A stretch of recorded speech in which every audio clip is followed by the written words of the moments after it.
जय श्री राम दोस्तों। हाल फिलहाल में एक ट्रेंड चल रहा है जो काफ़ी वायरल हुआ है, जिसमें ये कहा जा रहा है कि हार्दिक पांड्या अपनी वाइफ को डिवोर्स दे रहे हैं और उनकी जो प्रॉपर्टी है, जो भी उनकी लायबिलिटीज़ है, उसका 70% उसकी वाइफ को मिलने वाला है। उसके बाद हमें ये चीज़ बहुत वायरल होते हुए देखने मिली कि भाई हार्दिक पांड्या ने सब कुछ अपने मॉम डैड के नाम पे रखा हुआ है, जिसकी वजह से कोई हार्दिक पांड्या ये नहीं चाहता कि उसकी प्रॉपर्टी में से कोई भी आके आके 50% ले जाए। अब इस पे मेरे कुछ पॉइंट्स हैं जो मैं आपके सामने रखना चाहूँगा फ्रेंड्स। पहली बात तो ये होती है कि जब भी कोई लड़की डिवोर्स देती है तो लड़की डिवोर्स क्यों देती है, ये डिवोर्स आता कहाँ से है, डिवोर्स का थॉट मन में क्यों आता है। जब हम जिस घर में पैदा होते हैं, हमारे माँ बाप, भाई बहन, उनके साथ भी हमारी लड़ाई होती है, उनके साथ हमारी नहीं बनती, हमको उनके साथ एडजस्टमेंट, कॉम्प्रोमाइज़ हर एक चीज़ करनी पड़ती है, जिसमें कोई डिवोर्स वाली बात वहाँ पे तो नहीं लाते। पर जब हम शादी करते हैं तभी हमें डिवोर्स क्यों चाहिए होता है। द रीज़न इज़ कि हमें वहाँ पे ऑप्शन ओपन मिलता है। हमें यहाँ पे इस इंसान के साथ नहीं जमा, हम इससे डिवोर्स ले लेंगे, इससे 50% एलिमनी ले लेंगे और हम दूसरी बंदे के पास चले जाएंगे। और जब ये चीज़ एक इंसान करता है, देखता है कि हाँ भाई इसने तो डिवोर्स लिया तो उसको तो 10 लाख मिल गए, किसी को 15 लाख मिल गए, किसी को 25 लाख मिल गए, किसी को 50 लाख मिल गए। कभी आपने उस बंदे के बारे में सोचा है जो बंदा डिवोर्स देने के टाइम उसकी मेहनत की कमाई से खड़ी की हुई चीज़ों पे 50% उस लेडी को देनी पड़ती है, जिसमें उसकी कोई मेहनत या कोई हिस्सेदारी नहीं होती, बस वो डिवोर्स ले रही है इसलिए उसको देना पड़ता है। मैं इस पे एक चीज़ अपील करना चाहूँगा और मैं ये लॉ लाने की भी रिक्वेस्ट करूँगा इंडियन गवर्नमेंट से कि जिस तरीके से जब एक वाइफ को अपने हस्बैंड से डिवोर्स चाहिए और वो बदले में 50% एलिमनी मांगती है, उसी तरीके से अगर हस्बैंड पे जितना भी कर्जा हो उसका भी 50% कर्जा वाइफ को भी चुकाना पड़ेगा। पहले आप 50% कर्जा भी चुकाइए, उसके बाद आप 50% एलिमनी के लिए क्लेम करने के लिए एलिजिबल बनिए। तो फ्रेंड्स, मेरा पॉइंट्स बेसिकली सिंपल है कि अगर आपकी वाइफ आपसे डिवोर्स लेना चाहती है और किसी भी वाइफ को अपने हस्बैंड से डिवोर्स चाहिए, ले लो, कोई दिक्कत नहीं है। उसके ऊपर जो कर्जा है वो भी आपको 50% लेना पड़ेगा। अगर आपको कर्जा नहीं लेना है तो आप एलिमनी भी मत मांगिए, और अगर आपको एलिमनी चाहिए तो 50% कर्जा भी आप चुकाइए।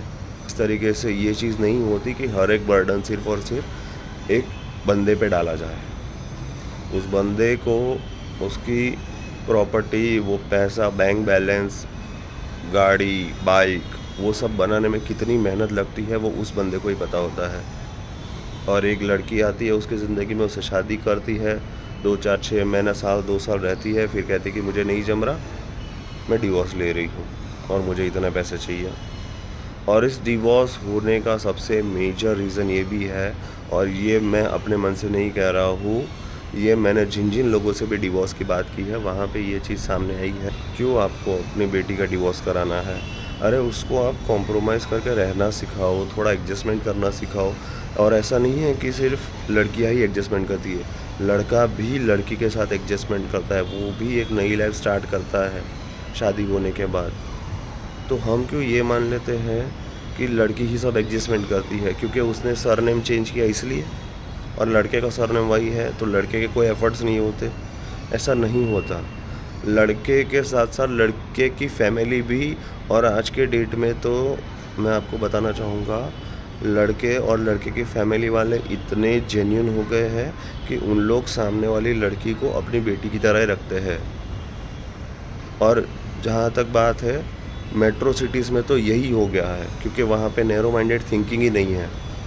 तो ये तो चीज़ आप भूल ही जाओ कि यहाँ पे आपको दिहाड़ी सोच मिलेगी, छोटी सोच वाले मिलेंगे, नैरो माइंडेड रहेंगे। नहीं, मेट्रो सिटीज़ में आपको अच्छे घर के लोग ही मिलेंगे, लड़का भी आपको ओपन माइंडेड मिलेगा। आज मैं लड़कियों से ये चीज़ पूछना चाहूँगा, क्या आपको किसी भी मेट्रो सिटी के घर में, यहाँ तक कि मैंने तो अभी गाँव में भी ऐसे नहीं देखा कि आपको कपड़े पहनने के रेस्ट्रिक्शन लगाए हो, आपको घूमने फिरने का रेस्ट्रिक्शन लगाया हो, आपकी मैरिज एनिवर्सरी हो, एंगेजमेंट एनिवर्सरी हो, आपका बर्थडे हो या आपके हस्बैंड का बर्थडे हो, कहीं भी जाने के लिए क्या आपके सास ससुर ने आपके ऊपर रेस्ट्रिक्शन लगाया है? मैं डेफिनेटली बोलता हूँ कि नहीं लगाया होगा, क्योंकि मेट्रो सिटीज़ में आजकल ये चीज़ ही निकल गई है। तो जब आपको ना कपड़े पहनने पे रिस्ट्रिक्शन है, ना घूमने फिरने पे रिस्ट्रिक्शन है, ना कहीं आने जाने पे रिस्ट्रिक्शन है, तो आपको किस बात के लिए कॉम्प्रोमाइज़ करना पड़ता है? मैं आपको आज से 10 साल 15 साल पहले की अगर स्टोरी बताऊँ, आज आप सुबह उठते हो, घर में जैसे ही आप नल चालू करते हो आपको घर के अंदर पानी मिलता है। आपको कपड़े नहीं धोने, आपके पास वॉशिंग मशीन की सुविधा है। आपने टीवी चालू किया, आपने टीवी देख लिया, टीवी में नहीं जो कुछ नहीं देखना आपके पास केबल का ऑप्शन है। केबल नहीं है तो आजकल ओटीटी का ज़माना है, वाईफ़ाई सबके घर में लगे हुए हैं। आपके पास एंटरटेनमेंट की कोई कमी नहीं है। आज किसके घर में TV, fridge, AC, washing machine चीज़ें बेसिक नीड्स हो गई है? नहीं है।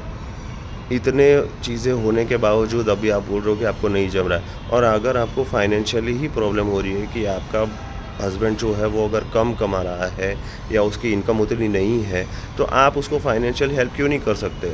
आप जब आपके मायके में रहते थे, तब आपके डैडी की या आपके भाई की इनकम कम थी, तब आपने उनसे तो इस बारे में डिवोर्स नहीं लिया। तो फिर अब इस वक़्त आपको डिवोर्स क्यों लेना है? और डिवोर्स लेने के बाद आप क्लेम क्यों माँग रहे हो कि मुझे एलिमनी चाहिए?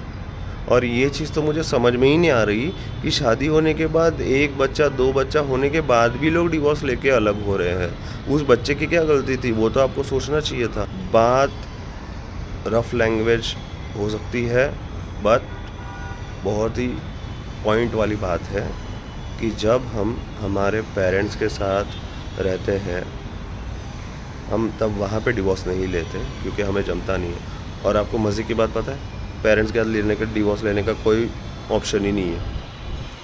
हस्बैंड के साथ नहीं जमता ना, वहाँ पे डिवोर्स लेने का ऑप्शन है, इसीलिए उस ऑप्शन को यूज़ किया जाता है। और जहाँ पे हमको ऑप्शन मिलता है ना, वहाँ पे हम एफ़र्ट्स डालते ही नहीं हैं। ये बात मैं आपको मार्क करके दे सकता हूँ। बात पॉइंट की है, बात पते की है। इसे ध्यान से सोचिए, इस पर अमल कीजिए। आज से पहले क्या हमने जब ये डिवोर्स ट्रेंड नहीं था, उसके पहले हमने सुना है कि इसका डिवोर्स हो रहा है, उसका डिवोर्स हो रहा है? मैं आए दिन हर जगह सुन रहा हूँ। इसकी शादी को 6 महीने हुए थे, डिवोर्स हो गया। उसकी शादी को 6-8 महीने हुए थे, 1 साल हुआ, डिवोर्स हो गया। क्योंकि वहाँ पे आपके पास ऑप्शन ओपन है। जिस दिन ये ऑप्शन बंद हो जाएगा ना, उस दिन आप 10 साल पहले या 15 साल पहले वाले जो पेरेंट्स हैं ना, उनके जैसे आप बन जाओगे। कि कुछ भी हो, कैसा भी हो, पति टिपिकल बेवड़ा दारू पी के आए, मारे तो भी वहाँ पे औरतें रहती थी। यहाँ पे तो आपको वो तक नहीं करना है। लड़कियाँ खुद आजकल अल्कोहल कंज्यूम करती है, स्मोकिंग करती है, वो तक छूट दे रखी है इंडियन पेरेंट्स ने। शॉर्ट्स पहनो, छोटे कपड़े पहनो, कोई चीज़ की रिस्ट्रिक्शन नहीं है, बट फिर भी हमें डिवोर्स चाहिए क्योंकि हमारे पास डिवोर्स का ऑप्शन है। और एक रीज़न होगा, उसके वजह से वो पूरा रिलेशनशिप स्पॉइल हो जाएगा, उसकी वजह से वो डिवोर्स हो जाएगा। बट ये चीज़ बहुत गलत है। हमारे हिंदू धर्म में ये चीज़ को इतना प्रोपेगेंडा मत करो, ठीक है? इस पे विचार कीजिए। और पॉइंट अच्छा लगा हो, मेरी बातें अगर आपको समझ में आई हो, तो इस चैनल को लाइक और सब्सक्राइब कीजिए।